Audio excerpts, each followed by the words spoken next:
Hi,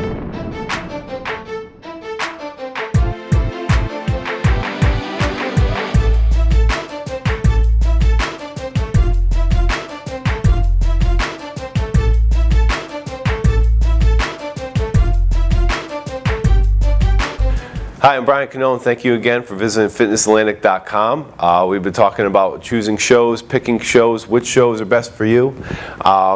Went through a lot of different things in previous videos here.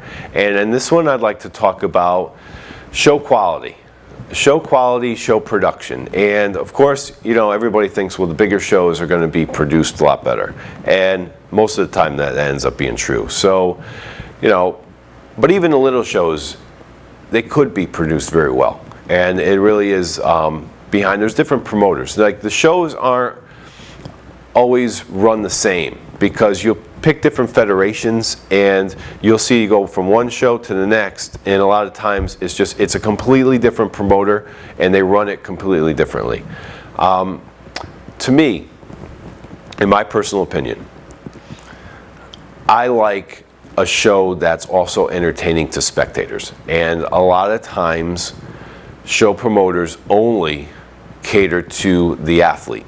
And that's okay. You want to cater to the athlete, but sometimes what the athlete wants isn't the best thing for the sport. You know, and that's what's hard to explain. You ask athletes what they want. They want very low entry fee money that they have to pay. They want it to be as convenient for them as possible. They want the show to be over and done very quickly, and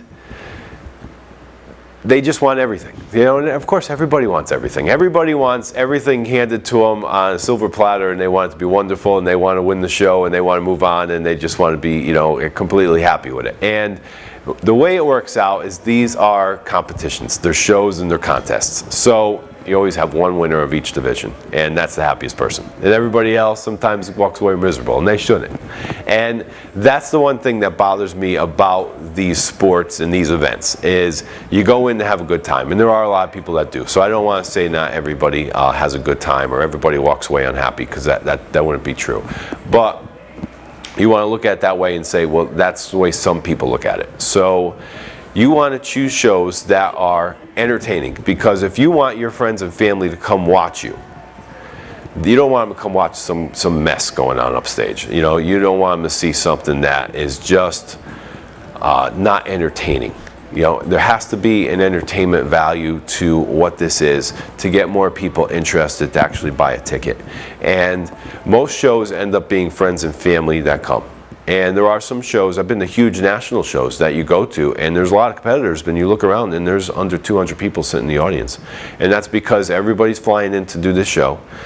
It's not a huge local draw, and it's not really that entertaining to go watch these shows, because there's not a lot of enthusiasm. There's not a lot of energy coming from that audience.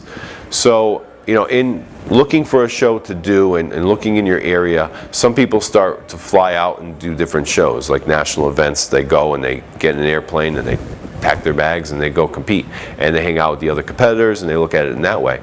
To me, as a promoter, I always think, you know, I want a show that has a packed house.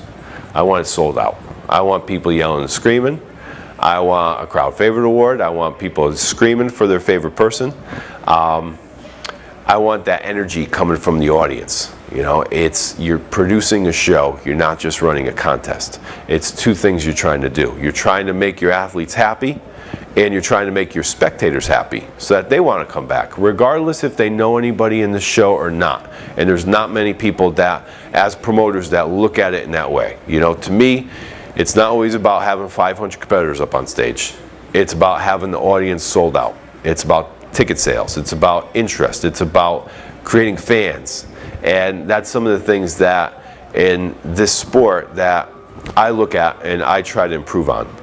It's not just about trying to get 500 people up on stage. You know, I do want the amount of people that show up to be happy to walk away and go, wow, that was fantastic. You know, and knowing that I also want my audience to walk away and go, I can't wait to go back next year. You know, most of the time you go to these shows and you wish you brought your pillow. You know, you just want to take a nap. You want to sleep. You want to break. You want to get away. You don't want to go back again.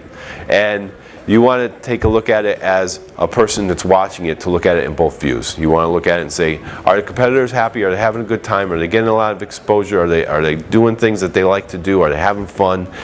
Is the music great? Is the lighting great? Is the stage have a really good stage design to it? Does it look good? Are there a lot of people there watching the show? Are there booths in the lobby? Is it exciting? Are you happy to go? Do you want to be part of this? Those are the things I want you to think about as somebody who's into competing. Not just about, you know, did you win? Did you walk away? Is that good? Can you add it to your resume? You know, do the bigger shows. Go and attend them and know what they're about and try to be part of that. And hopefully that all the shows will just step up their game and just know that spectators are very important. If you don't have any spectators, you're not creating fans. If you're not creating fans, you know, you're just passing out awards. You know, it's pretty much all you're doing. So I don't want to be too negative in this video clip, but that's something that I look at as a producer of a show to hopefully bring to everyone here. So thank you.